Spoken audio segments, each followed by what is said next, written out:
let's get to some rumors now here, James. We'll start Donovan Peoples-Jones. I was surprised this one made the list. I am almost prepared to call this fake news that he's looking to transfer after one season. Tom, it was out there enough to get several of the paid websites, the rival Scouts 24/7, I won't name which one.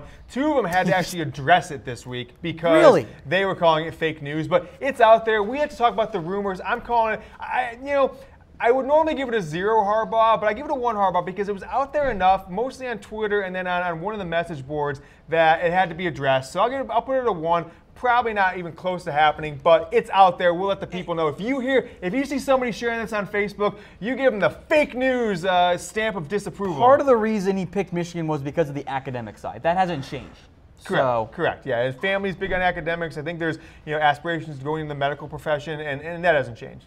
All right, next one up here is that Harbaugh regrets the offensive coaching shakeup. You're giving it 2 Harbaughs. Yeah, I'm giving it 2 Harbaughs, Tom. And there's a couple in there. This is on a scale of 2 to 4. So it's not likely, but people are talking about this, Tom. People are talking, and it's not as much Tim Drevno as it is choosing Drevno over Jedd Fisch, who was kind of the co-offensive coordinator the last couple of years.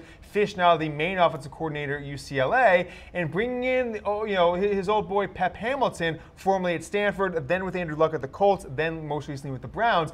It's kind of not sounding like Pep Hamilton's always built up to be, Tom. So I don't know if Harbaugh's thinking it, but certainly people around Harbaugh are thinking it for sure. And then the other one is that they brought in a zone blocking offensive line coach in Greg Fry, and that is directly in contrast to what Tim Drevno coaches. So not sure what's going on there. And then he promoted his son to running backs coach, lost Tyrone Wheatley, a guy who's coached at multiple stops in the NFL now. So you go from having a stacked with an offensive coordinator who's been in the NFL and an NFL running backs coach. Those guys are gone, and you kind of backfill them with unproven guys. So I think there's some fact to this, but I think we're going to get a couple more of these questions, and it'll kind of answer where we're kind of leaning right here. Well, that brings us to our next rumor here that Harbaugh is willing to make a Don Brown-type hire at offensive coordinator in 2018.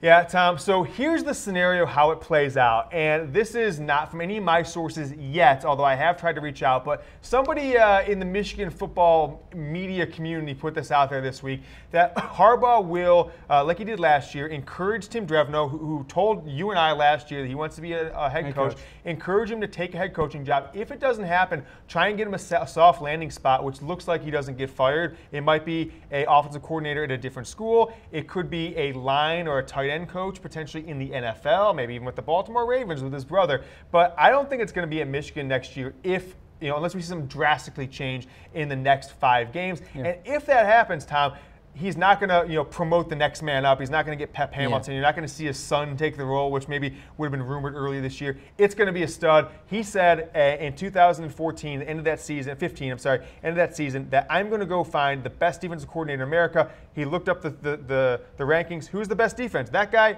that's my first offer, and he got him. Don Brown, and Michigan's had consistently the best defense in the country, statistic-wise, for the last season and a half. That brings us to kind of our next little segment here, some potential Michigan offensive coordinator candidates. It's kind of more on the speculation side. We start with 5 guys. At number 5, a guy Michigan fans know, Jedd Fisch. Yeah, Tom, you like breaking out the fast food restaurant. You like Arby's, you like Five Guys, one of my favorites. Jedd Fisch, UCLA's offensive coordinator. History with Harbaugh, history as an NFL offensive coordinator with the Jacksonville Jaguars. I think this would be my if we're putting odds on it, I would say this is like even money. It's the most likely. I don't think he's as qualified or would bring as much new blood to the rest of these guys we're going to go into. But Fisch is familiar with Harbaugh, and he is a guy that frankly worked directly with Jake Rudock, a cast-off at Iowa, who now is in the NFL on a roster, Tom. And so that's kind of what you see Jedd Fisch can do. I haven't seen that kind of progression from Michigan's quarterbacks under Pep Hamilton this year. I've seen regression. A different name here at number 4, Sonny Dykes, formerly the Cal head coach, is now an offensive analyst over at TCU after getting fired right before signing day. Would bring a different style offense to Michigan, a very different. Yeah, so this is we are going to not rest on the Bo Schembechler 3 yards in a cloud of dust offense that Harbaugh really has run in every stop that he's gone to. This is, hey, I realize that every team that's won a national championship in like the last 9 years has run some form of the spread, and I have lost games to spread teams, most notably Utah a couple years ago, Ohio State several years, and that's how I can, fight against the recruiting disadvantage that Michigan faces, given that they almost produce no big-time high school talent like Ohio, Pennsylvania, Texas, Florida, California does. So Dykes will be a true shift away from Harbaugh's offensive philosophy, but I think it's very much like Kevin Wilson in Indiana. He ran a big-time offense, was also a huge offensive coordinator at Oklahoma during some of their best years. Now he's at Ohio State, and after a few bumps in the road, Tom, they've got the best offense in the country the last 5 weeks. All right, I'll head now to number 3, another similar vein, a spread-style coach in Mike Yurcich, who is now at Oklahoma State. He's had a very interesting path. He jumped to Oklahoma State from being the OC at Shippensburg, a tiny school in Pennsylvania. Clearly, Mike Gundy knew what he was doing because he nailed this hire. Well, Mike Gundy's an offensive coach in his own right, so I'm always nervous about these guys. Like Kirby Smart, I wasn't sure if he was going to flourish at Georgia because is it because he works under Nick Saban as a defensive guy? It's kind of like in the NFL. Yeah. Any offensive coordinator from the Patriots, they're working with Tom Brady. Do they really? Is it them or is it Brady? Of course. So I'd be a little nervous about this one, but he runs closer to what Michigan runs than certainly what Sonny Dykes has. It's an air raid style offense, but they still put the ball on the ground plenty. They still have under center here a little bit. So I like this one. I think this is one that Michigan would potentially consider. Yeah. The next guy up here on our list, this is very much an aggressive move, poaching away Joe Moorhead from Penn State. Tom, if anybody is going to OC cuck Penn State, it's going to be Jim Harbaugh, okay? So I like this guy, Joe Moorhead. He dominated Michigan on Saturday night. He has turned around this Penn State offense. It's very similar to Kevin Wilson at Ohio State this year. He started off last year at Penn State. You saw how much they struggled the first 5 or 6 games of the year. They lost to Michigan, got crushed. But who had one of the better offenses in the country by the end of the year and all this year? It's Penn State. So I think if Jim Harbaugh wants the best guy in college football right now, it's Joe Moorhead at Penn State. He got to see it front and center on Saturday night. A complete embarrassment. It's probably Jim Harbaugh's most embarrassing loss as a head coach at any level, in my opinion. All right. The one thing that concerns me about Moorhead, he's going to be very coveted in the coaching ranks, head coaching ranks. He is. I wonder if it's going to be, hey, I want to take, I don't think you go from Penn State after 2 years to a top 10 top. He's not going to get the Tennessee job. He more would be like a DJ Dirk and get a Maryland-style job, get a Rutgers-style job. That's a good analogy. And so, would those schools be able to pay? I would be willing to bet Harbaugh would say, hey, Joe, I've got 2 co-offensive coordinators making 2.5 combined. I'll give you 2.2 and get rid of both those guys. And that's going to be more than a lot of those lower, Power 5 or, upper tier like MAC and beyond schools can pay him. We'll get to the number one here in a second. But on Joe Moorhead, one more thought that I want to get you here, James. He's had a very interesting path as well. He made the jump all the way from Fordham, where he was at. Then he took over the Penn State job. So a bit similar as Mike Yurcich, minus Yurcich was only the OC. Tom, I think, although they don't look anything like each other, but I think that Joe Moorhead reminds me a lot of Chip Kelly. And so let's talk about Chip Kelly's career. He was at New Hampshire as the offensive coordinator. He comes in 2007 at Oregon, and I saw this game firsthand. He made Michigan's defense look like fools with Dennis Dixon at the quarterback in 2007. Sat as the OC for a year, maybe 2 years, took over Oregon and put together a powerhouse. So I think Moorhead's kind of the same thing. He had that offense. Now he gets his big shot. He's doing just like Chip Kelly did. And, if he gets a shot at a big school, he's going to have a lot of success. I hope Michigan can put a $2 million offer in front of him and have him delay that a few years. Well, we mentioned Kevin Wilson earlier on getting the fired head coach. This is in the same vein. How about a guy like Kevin Sumlin when A&M fires him? Because that's going to happen. Yeah, we looked at the nature of the Aggies. Fall apart in November. We looked at the schedule, Tom. They've got 5 games left. 4 of them are very losable versus the Mississippi schools, versus LSU, versus Auburn. So if he goes 2-3 down the stretch, Tom, he's gone. I think that's a fact, F-A-C-K. And if that happens, someone's available. I don't think he has the shine is off him a little bit, so he's not going to get any sniffs in the NFL. He's not going to get sniffs from school like UCLA or Nebraska or Tennessee that are looking for jobs. So would he see this as what maybe even the defensive coordinator at Ohio State, Greg Schiano, sees is, hey, I'm going to go work with a guy who's perceived to be the best of the best, a guy who has connections everywhere, NFL, college, like Jim Harbaugh, invigorate my image, and then get another big job 2 to 3 years from now. So I would love to see Sumlin at Michigan. I think he could fit with Harbaugh. I think they've got similar kind of in-your-face quarterback guru style of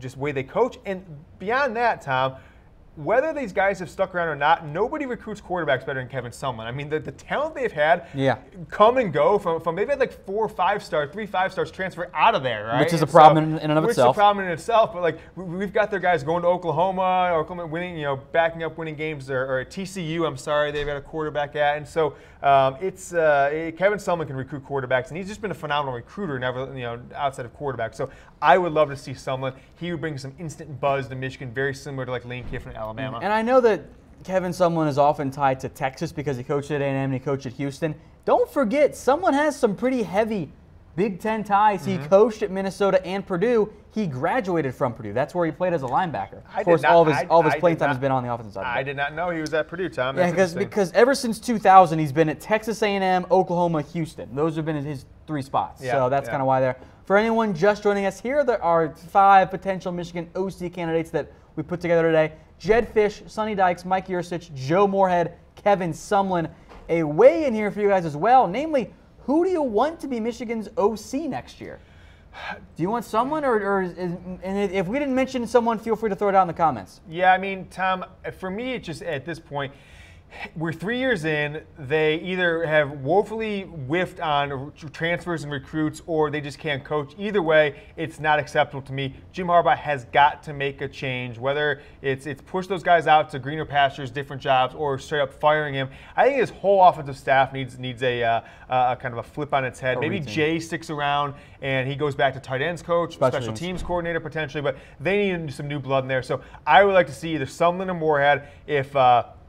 If Penn State beats Ohio State this week, I think Moorhead jumps ahead of Sumlin in my book. If not, then he's not. He can't turn water into wine or anything. So I think Sumlin is the no-brainer because of the intangibles of proven recruiter, and he's just a proven name in college football that people know. I think it'd be very similar to Lane Kiffin at Alabama, and we saw the success they had for 3 seasons.